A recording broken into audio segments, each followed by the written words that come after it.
la máquina 452, que es una máquina que entra en la categoría de las motosierras donde ya somos muy fuertes, con un producto espectacular, enfocado al segmento agrícola y al segmento semi-intensivo.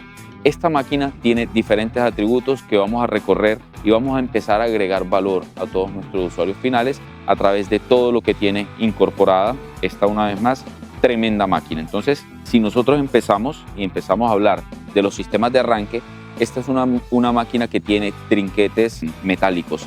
Eso significa que la robustez en el sistema de encendido nos va a proporcionar seguridad y confiabilidad a la hora de tener nuestra puesta en marcha.